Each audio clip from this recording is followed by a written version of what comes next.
श्री दुर्गा देव्यै नमः। अथ कीलकम। श्री चंडी देवी को नमस्कार है। मार्कंडेय जी कहते हैं, विशुद्ध ज्ञान ही जिनका शरीर है, तीनों वेद ही जिनके 3 दिव्य नेत्र हैं, जो कल्याण प्राप्ति के हेतु हैं तथा अपने मस्तक पर अर्धचंद्र का मुकुट धारण करते हैं, उन भगवान शिव को नमस्कार है। मंत्रों का जो अभिकीलक है, अर्थात मंत्रों की सिद्धि में विघ्न उपस्थित करने वाले शाप रूपी कीलक का जो निवारण करने वाला है, उस सप्तशती स्तोत्र को संपूर्ण रूप से जानना चाहिए और जानकर उसकी उपासना करनी चाहिए। यद्यपि सप्तशती के अतिरिक्त अन्य मंत्रों के जप में भी जो निरंतर लगा रहता है, वह भी कल्याण का भागी होता है। उसके भी उच्चाटन आदि कर्म सिद्ध होते हैं तथा उसे भी समस्त दुर्लभ वस्तुओं की प्राप्ति होती है।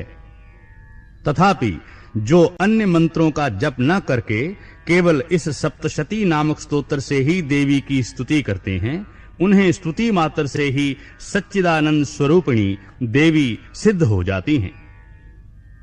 उन्हें अपने कार्य की सिद्धि के लिए मंत्र, औषधि तथा अन्य किसी साधन के उपयोग की आवश्यकता नहीं रहती। बिना जप के ही उनके उच्चाटन आदि समस्त अभिचारिक कर्म सिद्ध हो जाते हैं। इतना ही नहीं, उनकी संपूर्ण अभीष्ट वस्तुएं भी सिद्ध होती हैं। लोगों के मन में यह शंका थी कि जब केवल सप्तशती की उपासना से ही अथवा सप्तशती को छोड़कर अन्य मंत्रों की उपासना से भी समान रूप से सब कार्य सिद्ध होते हैं, तब इनमें श्रेष्ठ कौन सा साधन है? लोगों की इस शंका को सामने रखकर भगवान शंकर ने अपने पास आए हुए जिज्ञासुओं को समझाया कि यह सप्तशती नामक संपूर्ण स्तोत्र ही सर्वश्रेष्ठ एवं कल्याणमय है। तदनंतर भगवती चंडिका के सप्तशती नामक स्तोत्र को महादेव जी ने गुप्त कर दिया।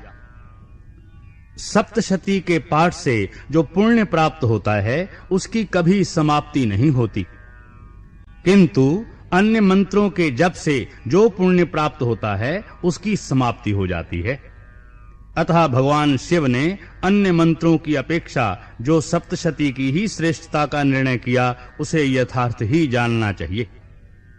अन्य मंत्रों का जप करने वाला पुरुष भी यदि सप्तशती के स्तोत्र और जप का अनुष्ठान कर ले, तो वह भी पूर्ण रूप से ही कल्याण का भागी होता है। इसमें तनिक संदेह नहीं है।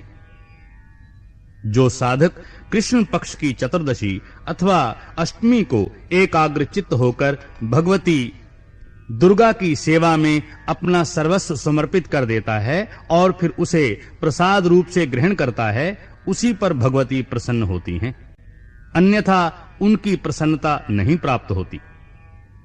इस प्रकार सिद्धि के प्रतिबंधक रूप कीलक के द्वारा महादेव जी ने इस स्तोत्र को कीलित कर रखा है। जो पूर्वोक्त रीति से निष्कीलन करके इस सप्तशती स्तोत्र का प्रतिदिन स्पष्ट उच्चारण पूर्वक पाठ करता है, वह मनुष्य सिद्ध हो जाता है, वही देवी का पार्षद होता है और वही गंधर्व भी होता है। सर्वत्र विचरते रहने पर भी इस संसार में उसे कहीं भी भय नहीं व्याप्त होता। वह अपमृत्यु के वश में नहीं पड़ता तथा देह त्यागने के अनंतर मोक्ष को प्राप्त होता है।